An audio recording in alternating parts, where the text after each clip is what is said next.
কোথায় হারিয়ে গেল বীজ সংরক্ষণের সময় কৃষক পরিবারের সেই আনন্দঘন মুহূর্তের স্মৃতিগুলো? শুধু স্মৃতি নয়, বুর্জোয়া এই পৃথিবী কৃষকের হাড়ি থেকে লুট করে নিয়েছে তার সোনার ফসলের বীজ। কিভাবে লুট হয়েছে কৃষক পরিবার থেকে এই বীজ, সেই আদ্যপান্ত আপনাদের কাছে আজ তুলে ধরব।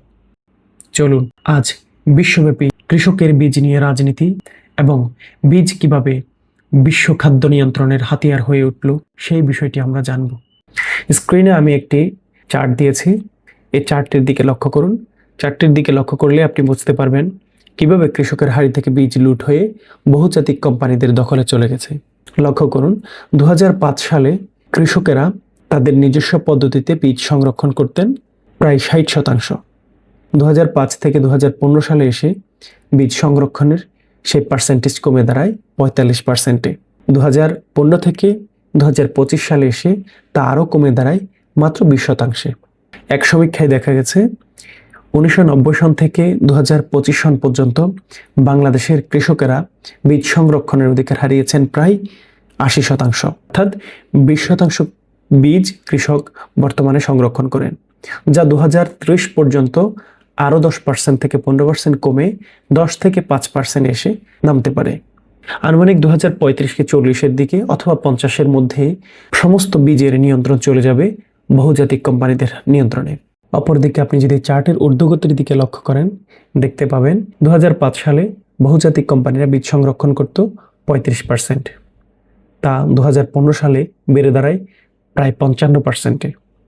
এবং 2015 থেকে 2025 সালে এসে বহুজাতিক কোম্পানিদের নিয়ন্ত্রণে চলে যায় পৃথিবীর প্রায় 80% বীজের উপর।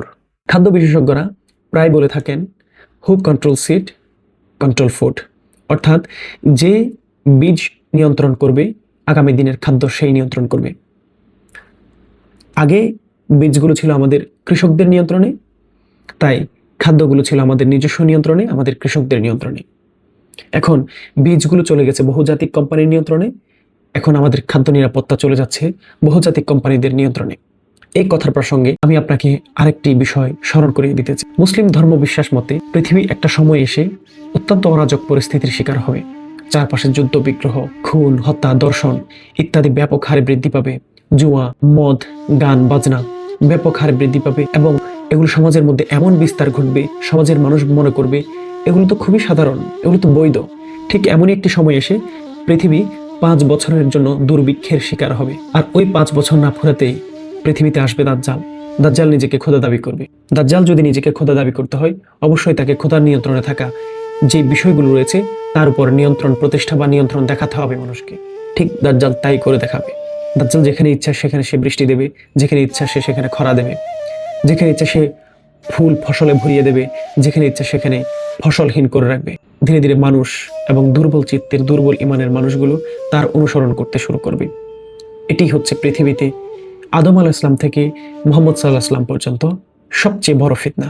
পৃথিবীর বিভিন্ন জায়গায় এখন কৃত্রিম উপায়ে বৃষ্টিপাত ঘটানো হয়। যেখানে খরা দেখা দেয় সেখানে সে দেশের সরকার কৃত্রিম উপায়ে বৃষ্টিপাতের চেষ্টা করেন।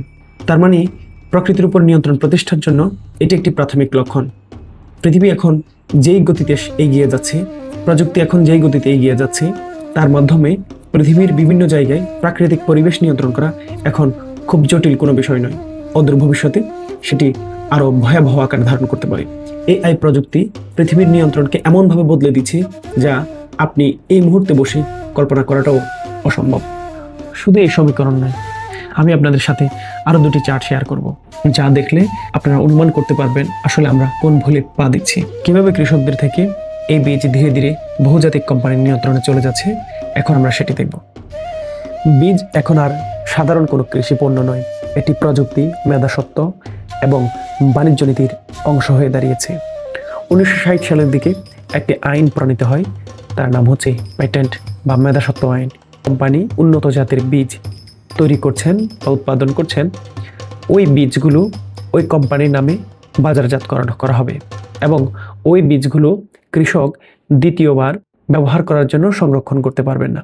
অর্থাৎ 1 বছরে একবার কেনার পর তিনি ওই বীজ দিয়ে একবারই ফসল উৎপাদন করতে পারবেন, এটিকে পুনর্ব্যবহার করা যাবে না। এটি হচ্ছে প্যাটেন্ট বা মেধাস্বত্ব আইন, এবং দ্বিতীয়বার চাষাবাদের জন্য তিনি আবার এই বীজগুলো কিনতে হবে।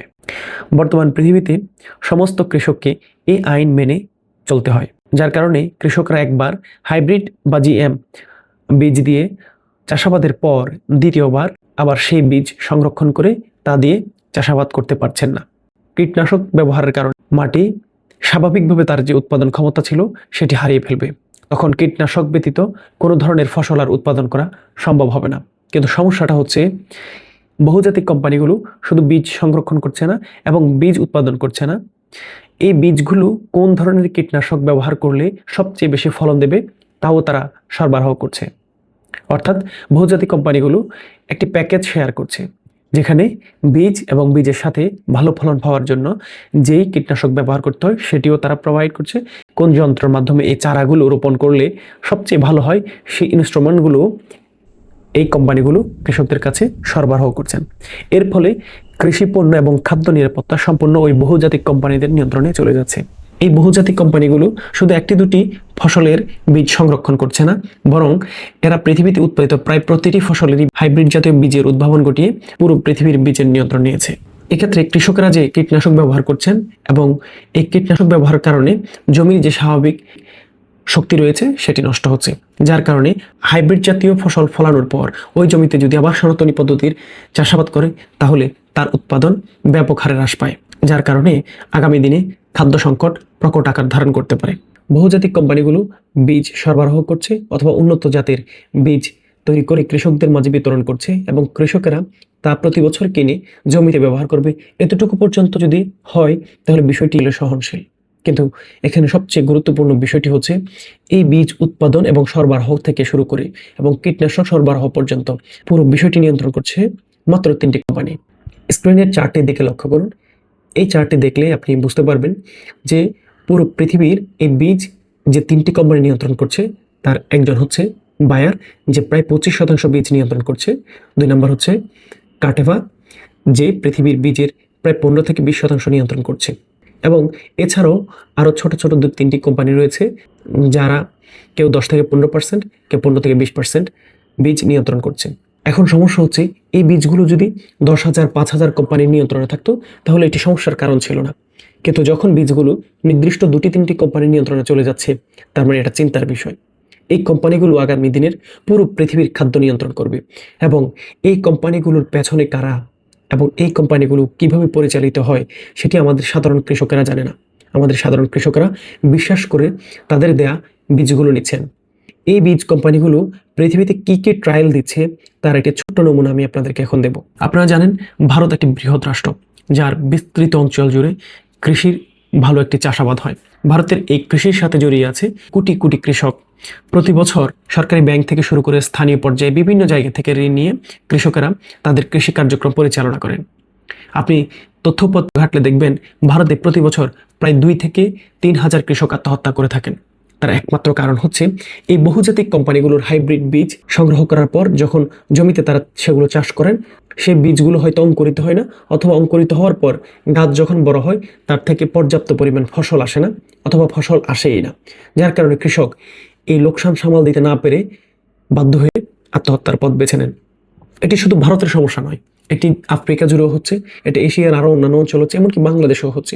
বহুজাতিক কোম্পানিদের এই বীজের রাজনীতি বিষয়ে বাংলাদেশের পত্রপত্রিকায় সমাজকর্মীরা অনেক আগ থেকে সরব হয়েছেন, কিন্তু এই সচেতনতা পর্যাপ্ত পরিমাণ নয়।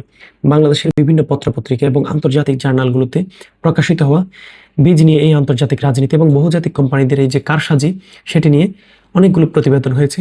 আমি বেশ কয়েকটি প্রতিবেদন স্ক্রিনে দেখাচ্ছি, আপনারা অনলাইন থেকে খুঁজে সেগুলো একটু পড়ে নেবেন, তাহলে বিষয়টা আরও গভীরভাবে আপনি জানতে পারবেন এবং অনুধাবন করতে পারবেন। স্ক্রিনে আমি আরেকটি চার্ট আপনাদের জন্য দিয়েছি, দেখুন বাংলাদেশের বহুল উৎপাদিত জুট বা পাট। বাংলাদেশে এই পাটের বীজের চাহিদা আছে প্রায় 6,000 থেকে 6,400 টনের, যার 75 থেকে 80% ইনপুট হয় বাহির থেকে। অথচ বহু কাল ধরে বাংলাদেশ হচ্ছে সোনালী আঁশের দেশ বা পাটের দেশ। সেই সোনালী আঁশের দেশ থেকে সোনালী আঁশের বীজগুলো পর্যন্ত বিদেশি বহুজাতিক কোম্পানিগুলো লুট করে নিয়ে গেছে। আপনাদেরকে আরও একটি ঘটনা শেয়ার করি। বাংলাদেশের একটি বিখ্যাত ধান রয়েছে যার নাম হচ্ছে হরিধান। এই হরিধানের আবিষ্কারক হচ্ছেন হরিপদ নামক একজন কৃষক। তিনি জমিতে ধান ফলানোর সময় দেখলেন ধানের একটি গোছা খুব মোটা এবং উপরে খুব ভালো ধরনের ফসল হয়েছে, যা জমির অন্যান্য ধান থেকে সম্পূর্ণরূপে আলাদা। তিনি সেই গোছাটিকে নোটিস করে সেটিকে আলাদাভাবে যত্ন নিতে থাকলেন। ধান কাটার সময় আসলে তিনি সেই গোছাটি আলাদা কেটে সেই ধানগুলোকে আলাদাভাবে সংরক্ষণ করলেন।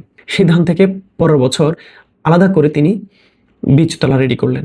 সেখান থেকে যে জ্বালা বা চারাগুলো হয়েছে তিনি সেগুলো আলাদা জমিতে চাষ করলেন এবং সেখান থেকে তিনি দেখলেন অন্যান্য ধানের চাইতে এই ধানের ফসলে খরচ কম এবং উৎপাদন অনেক বেশি। তখন তিনি এই ধানগুলো ধীরে ধীরে চাষ বৃদ্ধি করলেন এবং সেটি সংরক্ষণ করতে লাগলেন। একসময় ধীরে ধীরে ওই অঞ্চলে এই ধানের চাহিদা বাড়ে। বিষয়টি ধীরে ধীরে জানা যায় বাংলাদেশ কৃষি অধিদপ্তরের। কৃষি অধিদপ্তর এটিকে পরীক্ষা নিরীক্ষা করার পর এই জাতটি তৈরি হচ্ছে কৃষি পদ্ধতির একটি স্বাভাবিক প্রক্রিয়ার মাধ্যমে। এটি কোনো হাইব্রিড জাতের ধান নয়। এর উৎপাদন হাইব্রিড জাতের ধান থেকে অনেক বেশি। তখন বাংলাদেশ সরকার থেকে শুরু করে বাংলাদেশ কৃষি গবেষণা ইনস্টিটিউট কৃষক হরিপদকে বিভিন্ন ধরনের পুরস্কারে ভূষিত করলেন। শায়েক সিরাজের ভিডিও আছে হরিপদের সাথে, আপনারা সেগুলো চাইলে ইউটিউবে সেগুলোও দেখতে পারবেন এবং বিভিন্ন পত্রপত্রিকা অনলাইনে তার এই ধান উদ্ভাবন সম্পর্কে আদ্যপান্ত দেয়া আছে, আপনারা সেগুলো সেখান থেকে পড়তে পারবেন। কিন্তু দুর্ভাগ্যের বিষয় আজ পর্যন্ত হরিপদের সে হরিধান এখন পর্যন্ত আন্তর্জাতিক সনদ পায়নি। এর কারণ হচ্ছে বাংলাদেশে যে ধানগুলো হাইব্রিড হিসেবে এসছে প্রত্যেকটা ধানের উৎপাদন ক্ষমতা এই হরিধানের চাইতে কম। এই তথ্যগুলো আপনি হরিপদ ধান নিয়ে যখন আপনি ঘাটাঘাটি করবেন তখন আপনি এই বিষয়গুলো জানতে পারবেন। যার কারণে বহুজাতিক কোম্পানিগুলো হরিপদের এই ধানটিকে এখন পর্যন্ত আন্তর্জাতিক স্বীকৃতি দিতে বাধাগ্রস্ত করছে, যা আমাদের দেশের জন্য অত্যন্ত ক্ষতিকর। কারণ হরিপদের এই ধান যদি বাংলাদেশের প্রত্যন্ত অঞ্চলে ছড়িয়ে যায়, প্রত্যেকটা কৃষকের ঘরে ঘরে চলে যায়, তাহলে এটিকে দ্বিতীয়বার চাষ করার জন্য কোনো ধরনের বহুজাতিক কোম্পানি থেকে অথবা কোনো ধরনের এজেন্ট থেকে সেটি কিনা লাগবে না। সেটি কৃষক নিজে উৎপাদন করে নিজে আবার বীজের জন্য সংরক্ষণ করতে পারবেন। শুধু এটি যদি ঠেকিয়ে দেওয়া যায় তাহলে বাংলাদেশের সবচেয়ে গুরুত্বপূর্ণ খাদ্যের উপাদান ভাত, সেটির উপর বিদেশিদের একটি দখলদারিত্ব বা একটি কন্ট্রোল থাকবে। আর সেটি ভেঙে দিতে যাচ্ছিলেন হরিপদ, যার কারণে হরিপদের ধানটি এখন অনেকটা বিলুপ্তির পথে এসে দাঁড়িয়েছে। কৃষক বাঁচলে দেশ বাঁচবে, কৃষক বাঁচলে আমাদের প্লেটে খাবার আসবে। যদি জমি উর্বরতা হারায় ফসল উৎপাদন কমে যাবে, যদি জমি উর্বরতা হারায় খাদ্য সংকট দেখা দেবে। আপনি আপনার পরিচিত কৃষককে এই তথ্যটি সরবরাহ করবেন, আপনি নিজেই সচেতন হবেন এবং গ্রামীণ পর্যায়ে আমাদের যে বীজ সংরক্ষণের ঐতিহ্য রয়েছে সেটি পুনরুদ্ধারের চেষ্টা করবেন। কৃষকদের উদ্বুদ্ধ করুন সনাতনী পদ্ধতিতে বীজ সংরক্ষণ করতে। যদি একটি জমির 4 ভাগের 3 ভাগ হাইব্রিড জাতীয় ফসল উৎপাদন করে থাকেন, অন্তত 1 ভাগ যেন তিনি সনাতনী পদ্ধতির ফসলের জন্য বরাদ্দ রাখেন। এতে যখন বহুজাতিক কোম্পানিগুলো বীজ সরবরাহ করা বন্ধ করে দেবে অথবা মানহীন বীজ সরবরাহ করে কৃষকের উৎপাদন যখন হ্রাস করার চেষ্টা করবে, সেটিকে নিয়ন্ত্রণ করা কৃষকের পক্ষে সম্ভব হবে। কৃষক যদি এখন সচেতন হয়, আগামী দিনে আমাদের প্লেটে খাবার আসবে। আমাদের চিরচারিত গ্রাম বাংলার সেই ঐতিহ্য ফিরিয়ে আনতে চাই। উঠোনের কোণে একটি লাউ গাছ বা একটি চাল কুমড়ো গাছ অথবা এক ঝাঁক শিম গাছের লতা, যেখানে থোকায় থোকায় ধরে আছে শিম, অথবা একটি চাল কুমড়োর উপর বসে আছে একটি দোয়েল। আপনি বিষয়টি আপনার পরিচিত কৃষককে শেয়ার করুন, আপনি নিজে সচেতন হন, বীজ সংরক্ষণ করতে উদ্বুদ্ধ করুন। তো ভিডিও আজকের মতো এই পর্যন্তই। সবাইকে ধন্যবাদ।